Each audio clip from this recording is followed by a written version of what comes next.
Hello and welcome to this short video that covers a trip my brother-in-law and I took to Hyder, Alaska in June of 2019.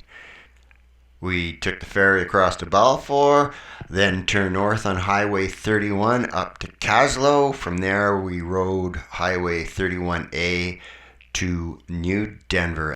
From there we turned north on number 6 to Nakusp to Farquhar and the Needles Ferry.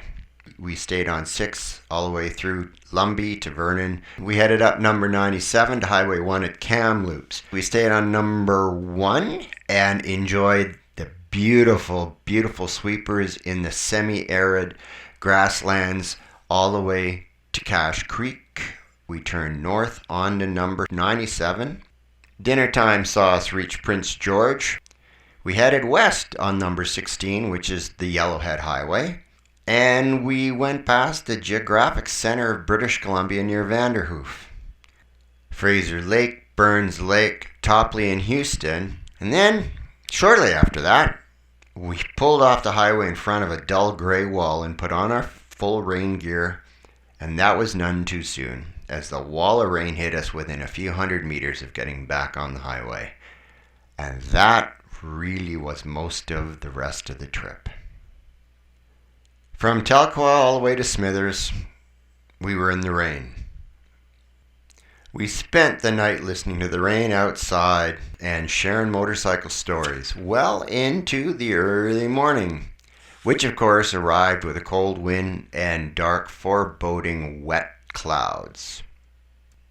The ride west on 37 got us to New Hazelton and a gas stop. And from there, we rode to Kitwanga for an early lunch and, of course, a fuel stop. Because from Kitwanga, there's not a lot of opportunity for help. While we ate lunch, we sat in the restaurant and used its free Wi-Fi. We headed north on 37 to Meridian Junction.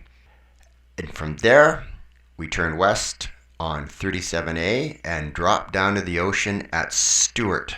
240 kilometers of isolated 2-lane highway through the forest, with not a single power pole or farm to be seen. It brought more rain and an up-close sighting of a bear ambling across the highway right in front of me. We arrived in Stewart in the rain. We got gas and then rode out along the inlet 3 or 4 kilometers into the United States of America, into Alaska, and into Hyder. So we stopped at the end of the pavement in the Tongaat National Forest, and of course it was raining, and we wandered along the elevated viewing platforms that are all built to watch bears eating on the spawning salmon. Sadly, there were no spawning salmon, and there were no bears eating on them. We turned around and headed back. In Hyder, we stopped at the pub, had some coffee and food, but we didn't dry out. We were the only customers, and we did warm up. From there, we returned to Canada, and we started the long, wet, cold journey back to Smithers. All in all, it was a 700-kilometer day. All of it was done in rain gear. Most of it was done in the rain. Most of it was cold. And it was great. The next morning, we returned to Prince George with a plan of continuing east on number 16, the Yellowhead, all the way to Jasper for the night. I noticed a silver flash coming off of Ralph's rear tire as we approached Prince George. His rear tire was past being worn out.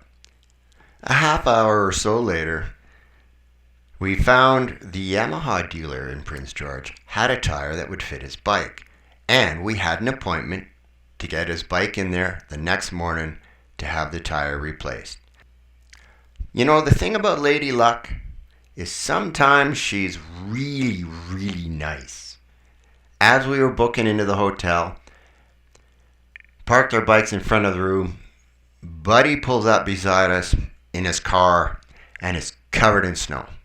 A quick conversation turns out he was coming from Jasper and the whole highway was under a massive snowstorm. It was almost impassable. If Ralph's tire had not worn out, we'd have been in serious problems. Luck was truly with us that day.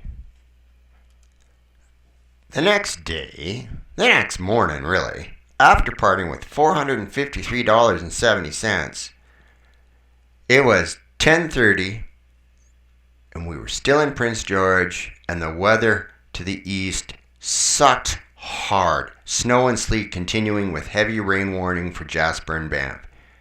So we decided we were going to backtrack, take 97 south back to Kamloops, then Highway 1 to Golden, south to Cranbrook, and home.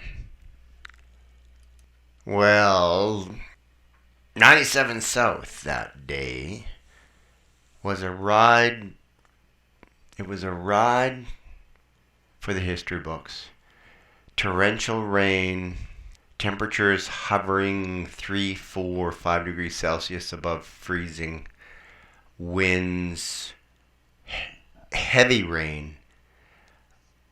We had to stop, get inside to warm up. At least we were dry. As you can tell from the video, life did get better. As we dropped down towards Cache Creek and entered that semi-arid portion of the province, the rain very quickly stopped. And the cloud cover started to break up and get higher. And by the time we got onto the Trans-Canada, as you can see, the road was actually dry. It was still cold, but there was no rain.